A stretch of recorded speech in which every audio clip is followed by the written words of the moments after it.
Alors, rebonjour les amateurs de couteaux. Ici, c'est Jean qui vous parle encore une fois pour la chaîne du Maître des couteaux. Alors, cette semaine, on fait le démontage et l'entretien, une mini-révision de ce très beau couteau qui est le Kubey Barracuda. Alors, le Kubey Barracuda, c'est une ouverture frontale qui est vraiment très efficace. C'est une collaboration avec une firme qui s'appelle Parson Blade Works. Donc, c'est un couteau, comme on dit, Kubey, mais disons le haut de gamme de Kubey. Alors, je vous le mets ici en comparaison avec le RA numéro 2 et le CVV Cubit. Donc, comme vous pouvez voir, c'est légèrement plus long que ces deux couteaux-là. C'est un petit couteau là qui est mince, mais d'une longueur tout à fait correcte et très intéressant comme couteau. Comme vous pouvez voir, il y a une seule vis de ce côté-là, donc c'est assez particulier comme couteau. Très bon couteau. Alors, le Kubey Barracuda, c'est un couteau de 7,4 pouces ou 18,8 cm. La longueur de lame, 3,38 pouces, 8,6 cm. Le poids, c'est très léger, c'est 2,82 onces, 80 grammes. L'acier, c'est du CPM S30V, donc un acier premium. C'est un style de lame Wharncliffe, avec le complètement plat en bas. Et l'ouverture, c'est une ouverture frontale, donc exclusivement une ouverture frontale, mais c'est extrêmement bien fait, ça fonctionne à merveille. Le mécanisme de fermeture, c'est pas un mécanisme de cadre, c'est un mécanisme de doublure et c'est une bonne chose parce que des couteaux qui sont minces comme ça, on ne sait plus où mettre nos doigts quand c'est un verrouillage de cadre, donc c'est très judicieux de leur part. Évidemment, le manche est en titane, déroulement à bille et l'épaisseur de lame 0,12 pouces ou 3,1 mm. Le clip est en titane non réversible. L'épaisseur de manche, alors c'est 0,47 pouces ou 11,9 mm. Et la largeur fermée, alors c'est pas un gros couteau, là, c'était vraiment un petit gentleman carry, c'est 1,08 pouces ou 27,6 mm. Évidemment, des couteaux, disons, haut de gamme, comme ça, avec une collaboration avec un tiers, c'est cher. Donc, j'ai payé ce couteau-là 220 $ il y a à peu près un an. Et aujourd'hui, c'est toujours le même prix. C'est trop cher, je vais vous dire franchement, j'ai payé trop cher. À cette époque-là, j'étais pas comme je suis maintenant, c'est-à-dire que je payais plus cher et souvent, des fois, je regrettais le prix que j'ai payé. Celui-là, je l'ai payé un peu trop cher. Le suivant que je vais vous faire, je l'ai vraiment payé beaucoup trop cher, en tout cas. Alors, on y va de ce côté-ci parce que ce côté-là, comme vous pouvez voir, il n'y a même pas de vis en arrière. Donc, c'est vraiment du côté clip là, qu'on va démonter tout ça. Alors, c'est du T8, ça commence très bien. Et les vis également de corps, c'est du T8 également. Alors, on va défaire tout ça. On va défaire la clip aussi. La clip, c'est également du T8. Donc, c'est du T8 partout. Ça paraît là, que c'est un manufacturier, disons, c'est du haut de gamme parce que on voit, là, il y a des petites spécifications qu'on ne retrouve pas en général. Alors, vous voyez que la vis ici, la vis de clip, elle est plus longue.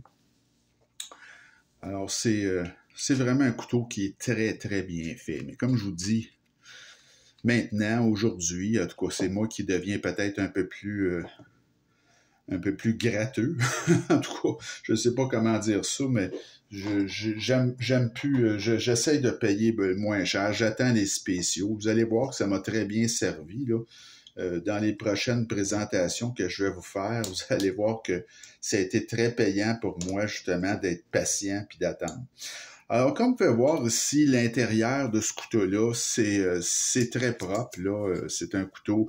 Et ce qui est le fun, ben c'est ça, c'est que c'est un couteau qui a des montants. Alors, c'est vraiment une ouverture, c'est-à-dire un mécanisme de verrouillage de doublure, ce qui est l'idéal pour ce genre de petit couteau. Parce que, évidemment, quand c'est pas large comme ça, comme je vous dis, ben, le problème, c'est qu'on sait plus où mettre nos doigts. Alors, vous voyez que c'est un roulement à billes tout à fait standard, là. Et le couteau est parfaitement propre, alors je ne mettrai pas d'huile pour rien. Et le cran d'arrêt est intégré à la lame, alors c'est ce que je préfère. Moi, je trouve ça bien mieux qu'une pine qu'on rentre tout simplement. Alors, vous voyez ici que vous avez le petit chemin là, dans le fond qui est la course pour le cran d'arrêt. Alors, c'est vraiment très, très bien fait. Le pivot, je pense que c'est un pivot indépendant. Là. Il est indépendant des deux côtés. Et vous avez ici l'intégration du trou de lanière qui est vraiment très, très bien fait aussi. Donc, c'est pas plus compliqué que ça. Là, peut-être la chose qui est un petit peu particulière, c'est que quand vous avez un manche en titane, vous avez toujours un petit washer, là, une petite rondelle, disons, pour protéger le titane. Ah ben, c'est ça. Alors, si vous avez la petite rondelle là, qui est là. Alors, voilà. Alors, c'est pas plus compliqué que ça. On va remettre tout ça en place. Ça devrait être assez simple de réinstaller tout ça. Comme je vous dis, cette semaine, ce n'est pas un démontage compliqué, loin de là. C'est un petit démontage qui est quand même très facile. Alors, c'est un couteau qui est extrêmement bien fait, comme je vous dis. Ça paraît quand on a un couteau qui est bien fait comme ça, c'est des couteaux qui se démontent et se remontent facilement. Alors, c'est un signe de qualité, ça. Alors, moi, je l'aime beaucoup, ce couteau-là. Il y a un autre couteau chez Kubi qui est fait par le même manufacturier, si vous voulez, Parson, et qui s'appelle le Pike. Et lui, c'est ça, lui, je l'ai dans le collimateur, comme on dit, mais j'attends un peu parce que je le trouve trop cher et comme je vous dis maintenant, moi, j'attends les spéciaux, là. Alors, c'est un peu ça, là. J'ai pas pour le moment, là, il n'y a pas de spécial sur ce couteau-là, alors je prends mon mal en patience, comme on dit. Alors ici, j'ai un petit problème, là, je sais pas, ça veut pas visser comme c'est supposé. Alors, on va défaire tout ça, on va le redéfaire. Il y a quelque chose qui accroche un petit peu, là.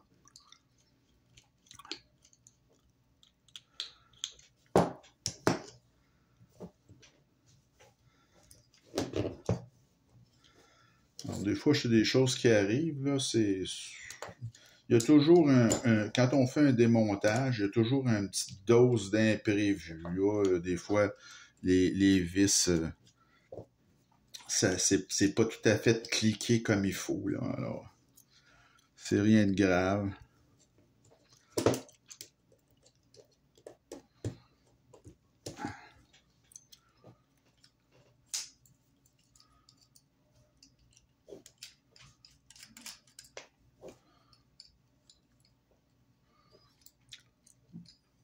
Alors, c'est ça.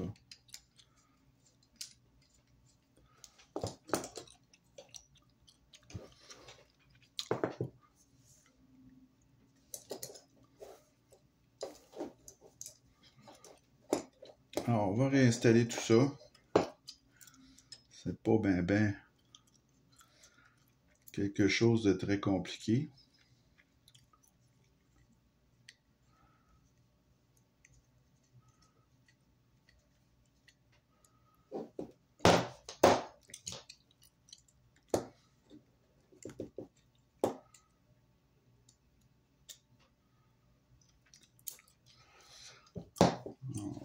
C'est un pivot qui est rond, alors ça, c'est jamais trop le fun. Là. Ma vis est un petit peu coincée. Alors, je vais être obligé de prendre les pinces pour la décoincer. Alors, voilà.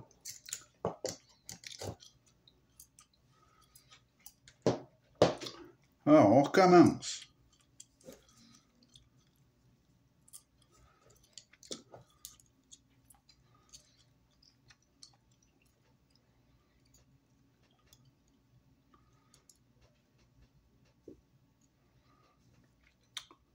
Alors, on va placer ce petit morceau-là ici. Je m'excuse pour l'angle de vue, là. C'est toujours un petit peu embêtant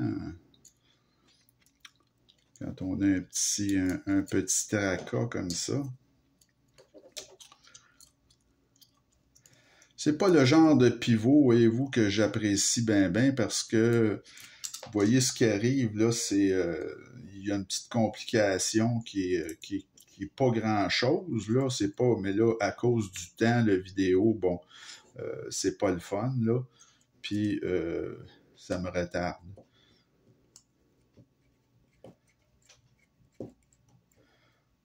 Alors voilà, c'est pas plus compliqué que ça, là.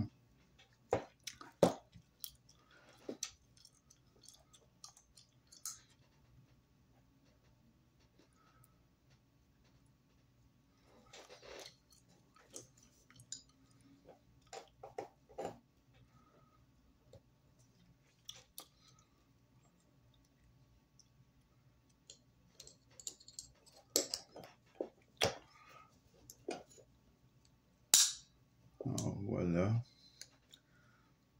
ça a l'air d'avoir cliqué comme du monde.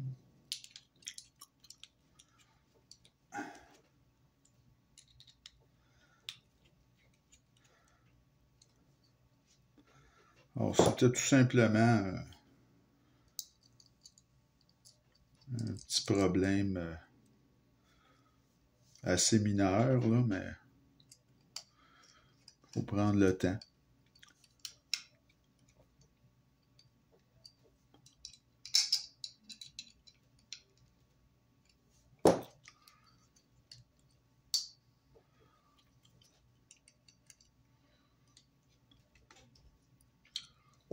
Bon. Alors, tout semble être rentré dans l'ordre. Il me reste juste la clip à poser, ce qui ne devrait pas être un gros trouble. Alors, ça fait le tour pour notre Kubi.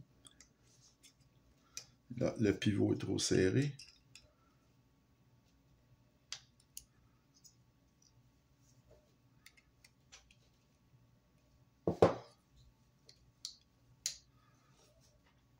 Alors, voilà.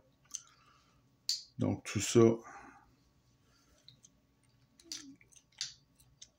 est bien installé maintenant. Alors, ça fait le tour pour notre Kubi cette semaine. Et la semaine prochaine, je vais faire un peu la même chose avec ce couteau-ci qui est le QSP Puffin. Alors, ce Puffin-là, c'est un beau petit couteau, très joli, fonctionne très bien, mais c'est justement un couteau QSP dans les hauts de gamme là, qu'ils font et que lui aussi, je l'ai payé peut-être un peu trop cher parce qu'après ça, je l'ai vu souvent en vente. Donc, la morale de cette histoire, soyez patient dans notre domaine, il faut être patient et on peut profiter de très bonnes aubaines. Alors, je vais vous laisser là-dessus. Il me reste à vous souhaiter une bonne fin de journée. Continuez à m'écrire et à vous abonner à ma chaîne et on se reparle très bientôt. Salut!